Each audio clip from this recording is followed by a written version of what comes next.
Hello, welcome back to another Theory Thursday. Today we are talking about standard tuning on guitar. Where does it come from? Why do we use it? That's what we're talking about today. I've got my Timex Weekender on with the navy band,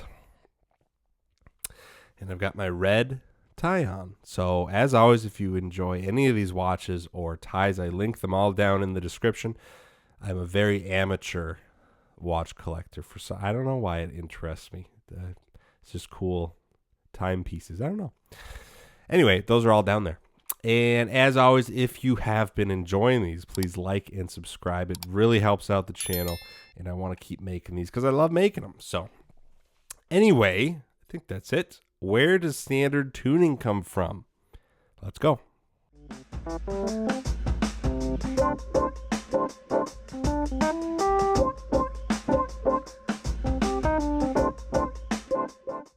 Okay, standard tuning on guitar.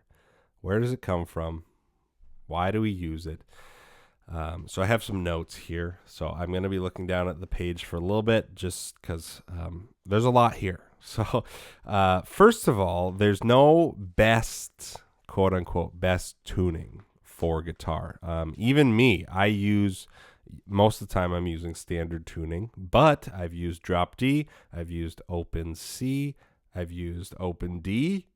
I mean, it all depends on what your playing style is, what your genre is, what kind of sound you're going for, and how physically capable you are of grabbing chords.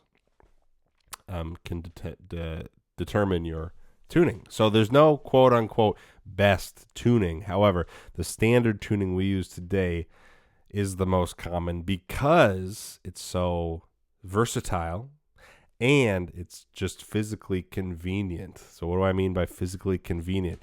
Guitar is hindered a little bit because we only have 4 fingers to work with on our fretting hand. And I know some people use their thumb to get it over the neck to add a 5th in there, but still, even that, it's half of the notes that a piano player is able to use. So when you're playing open chords, that's fine, and the tuning needs to be a tuning that lets you grab open chords like that.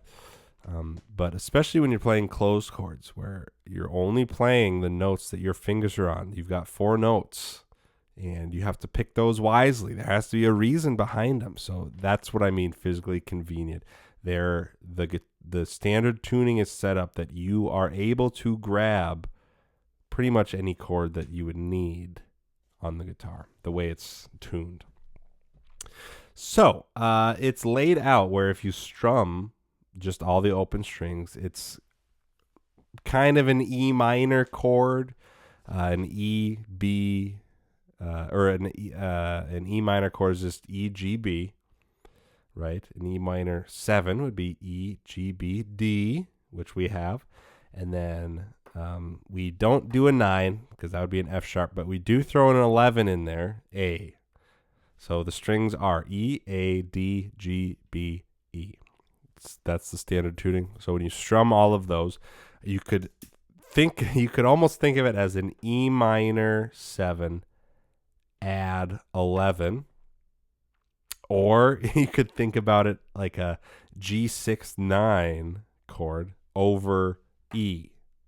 So what's a G6-9 chord? That would be a G, a B, and a D, and then the 6 is an E, and the 9 is an A, and then your bass note is an E. So depending on how you hear it and structure it, you could think of that as a G6-9 chord over E. It doesn't matter. It just depends on how you hear it. The way it's laid out, though, you can go multiple places from it because it's not just an open chord. Adding a finger or 2 will change the chord monumentally. For example, if you put your first finger on the first fret G string, all of a sudden you're playing in E major, right? And that changes the whole thing. So the way it's set up is you only have to do a little bit to make it change a lot. So the actual strings, if we're not looking at it as a chord, the actual strings are all laid out in perfect fourths, except the one perfect third, major third, G to B. So E to A is a fourth, A to D is a fourth, D to G is a fourth, G to B is a third, and then B to E is a fourth at the top. So why do they do that? Bass isn't like that. Violin isn't like that. What's the deal? So there is some controversy over this. However, the most common answer I could find was it was most likely to prevent the dissonance you would get if you did perfect fourths for all 6 strings, because at the very top you would get an F, not an E. So how does that work out? You would go E to A to D, D to G, G to C, and then C to F. So your strings would be E, A, D, G, C, F. So that's kind of the thought behind it, was maybe there was just too much dissonance there between the E and the F when you're strumming open chords and all that stuff. So it's an interesting thought to have. I grew up on standard tuning, so I haven't thought about really how would I voice things if it wasn't like that. So it's just very interesting. The actual history of the standard tuning goes back further than I had thought. It roots in the Renaissance. So, of course, we know there is a history with the instrument.